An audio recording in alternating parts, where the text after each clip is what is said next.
Bueno, continuando, ahora vamos a ver la semiología del noveno y décimo par craneal, o también llamado el noveno el nervio glosofaringio y el décimo que viene a ser el vago, ¿no? Vamos a empezar con el nervio glosofaringio, que viene a ser un nervio mixto, en el cual la evaluación semiológica vamos a poder observar dos funciones, la función gustativa y la función motora. En la función gustativa vamos a poder observar la estimulación del tercio posterior de la lengua con distintas sustancias. Y bueno, dependiendo de esto vamos a poder observar la disminución del sentido del gusto, que se va a llamar hipogeusia, la ausencia, que es augeusia, y la percepción de sabores distintos, que viene a ser la paraucepsia. Y bueno, en la función motora se va a explorar lo que es el reflejo nauseoso, que es el estímulo de la pared posterior de la faringe o el velo del paladar que va a provocar la náusea, ¿no? Bueno, también vamos a observar el reflejo balopalatino y el reflejo deglutorio. El reflejo balopalatino, que viene a ser el estímulo en el borde libre del paladar blando con un bajalenguas, y acá se va a observar la elaboración del mismo. Y el reflejo reglutorio, que viene a ser la solicitud al paciente que beba 5 tragos seguidos de agua, y se va a observar si aparece tos, sofocación o reflujo. La alteración de este nervio va a producir la parálisis de glosofaringio, la cual va a ser la pérdida del reflejo nauseoso, la disfagia ligera, la eugesia detrás de la zona bilingual y la neuralgia esencial, ¿no? Bueno, luego vamos a seguir con el décimo nervio craneal, el cual va a ser el nervio vago, o también llamado neumogástrico, en el cual en la evaluación semiológica va a haber, igual que en el anterior nervio, va a haber dos funciones, la función motora y la función de refleja, en la cual la función motora, se va a solicitar al paciente que abra la boca y diga "ah", y se observa si se produce al ascenso del paladar blando y la úvula está simétrica, ¿no? Luego se pide al paciente que absorba el agua y la mantenga en la boca sin tragarla. Luego se le indica que se incline hacia adelante bajando la cabeza y trague. En la función refleja se investiga a través del reflejo oculocardíaco, es decir, se ejerce una elevada presión sobre el globo ocular, la cual motiva que disminuya la frecuencia cardíaca unas 5 o 8 pulsaciones por minuto. La alteración de este nervio va a producir los principales síntomas por lesión ¿no? Como la disfonía, la aspiración y la disfagia. Y también va a haber una lesión unilateral, como la voz ronca, la caída del velo del paladar de un lado, la desviación de la pared posterior de la faringe hacia el lado sano. Este se va a llamar como signo de cortina, y la paresia de la cuerda vocal. A continuación vamos a observar un video en el cual se va a aplicar la semiología del noveno y décimo par craneal. Continuando con la exposición, vamos a evaluar el noveno y el décimo par craneal. Esto viene a ser el glosofaringio y el vago.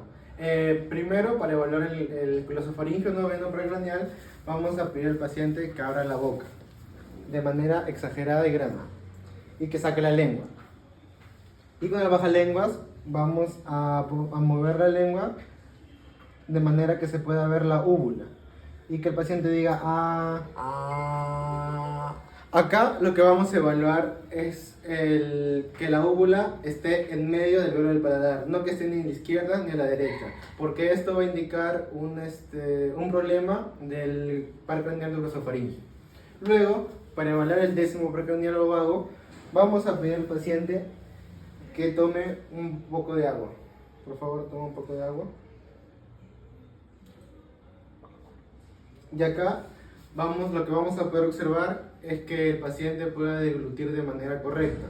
Si es que el paciente tiene problemas para deglutir o no puede deglutir y le da ganas de vomitar o cosas así, esto quiere indicar de que hay un problema en el décimo par craneal.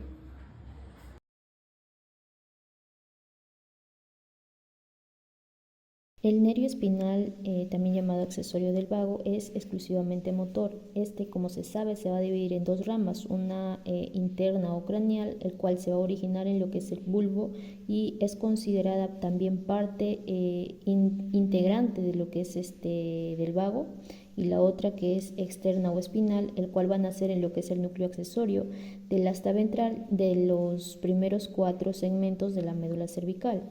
Luego, en lo que concierne a las fibras espinales, van a entrar en el cráneo por el ángulo occipital y luego lo abandonan por el agujero rasgado posterior. Después, estas se separan, las ramas craneales y espinales. La espinal se va a dirigir a lo que es el músculo esternocleidomastoideo, cruzando luego el triángulo cervical posterior para inervar lo que es el músculo trapecio. En la inervación supracraneal se origina en la circunvolución precentral inferior, terminando en las astas anteriores homolaterales de C1 y C2 para lo que es el músculo esternocleidomastoideo, y en las astas anteriores contralaterales en los segmentos que son C3 y C4 para lo que es el músculo trapecio. En la exploración del onceavo par craneal, que es el espinal o el accesorio, vamos a pedirle a nuestra paciente que rote su cabeza hacia el lado izquierdo, por ejemplo. A ver, acá es donde vamos a ver su esternocleidomastoideo y luego lo pedimos al paciente que vaya hacia el lado contrario. Puede rotar hacia la derecha. Igualmente nos fijamos en su esternocleidomastoideo y aquí es donde podemos hacer resistencia para poder medir la fuerza que ejercen estos músculos. También puede voltear. Podemos evaluar este par craneal pidiéndole a la paciente que eleve sus hombros mientras nosotros hacemos una fuerza contraria. En las alteraciones, pues la parálisis de un esternocleidomastoideo no va a alterar lo que es la postura cefálica en reposo, pero aquí es donde se va a evidenciar lo que es una hipofunción de la rotación de la cabeza hacia el lado opuesto. Además, aquí se va a observar una ligera desviación de lo que es el mentón cuando se va a flexionar la cabeza hacia el lado paralizado.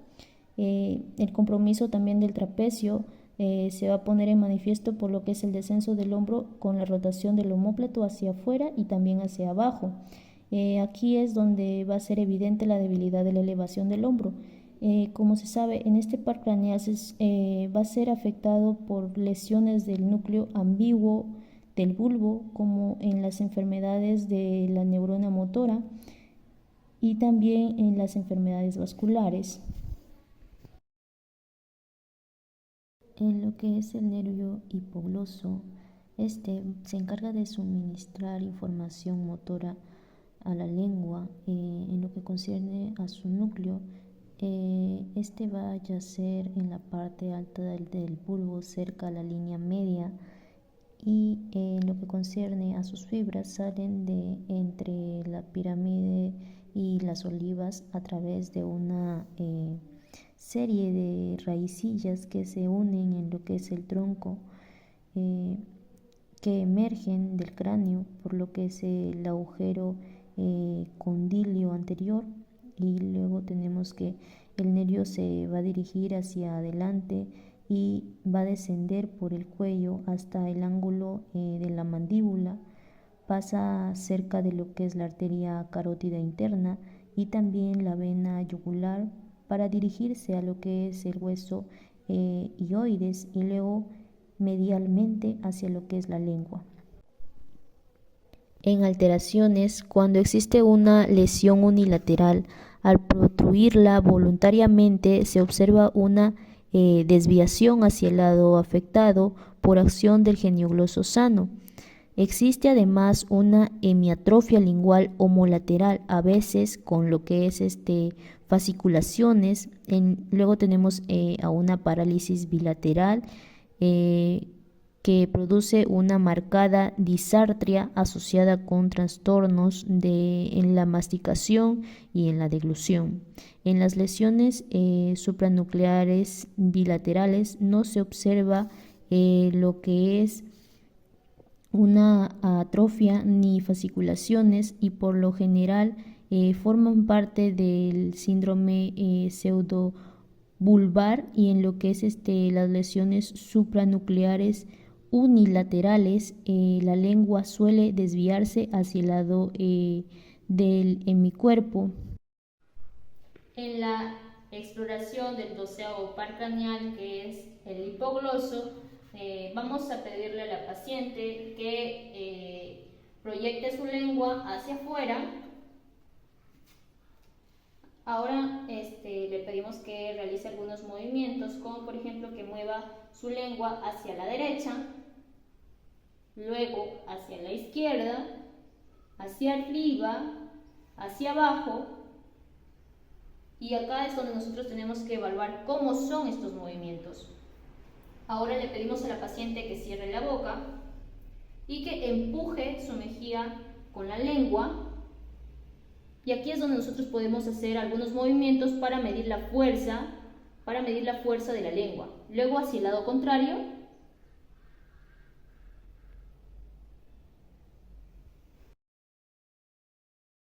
Siguiendo con la exposición, yo voy a presentar y explicar los tipos de andar de los pacientes con diferentes patologías, a lo que se le denomina marchas.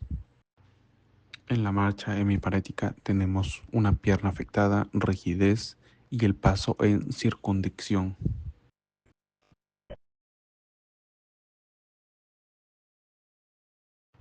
En la marcha parapatética tenemos debilidad en ambas piernas, paso arrastrado y rigidez de ambas extremidades también.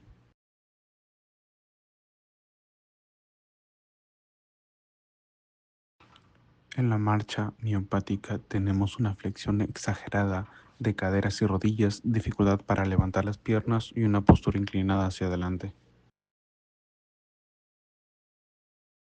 En la praxia de la marcha tenemos dificultad para iniciar o coordinar el caminar con pasos cortos, rápidos y balanceo mínimo de las caderas.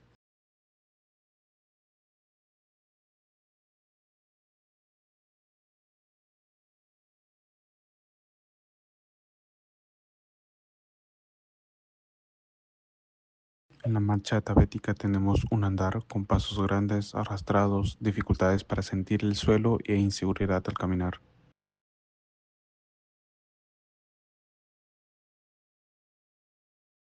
En la marcha parkinsoniana aguda tenemos una persona que realiza pasos pequeños, rigidez, postura flexionada, sin balanceo de los brazos y dificultad para iniciar el paso.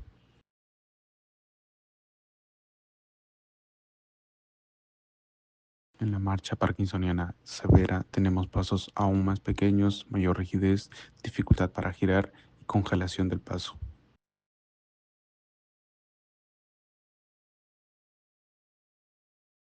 En la marcha de este patch tenemos una elevación exagerada de la pierna para evitar que el pie toque el suelo y con pasos altos.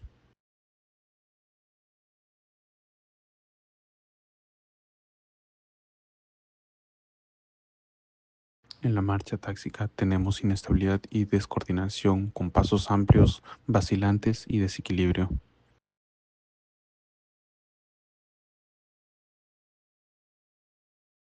En la marcha vacía tenemos una clara incapacidad funcional para caminar sin parálisis muscular evidente.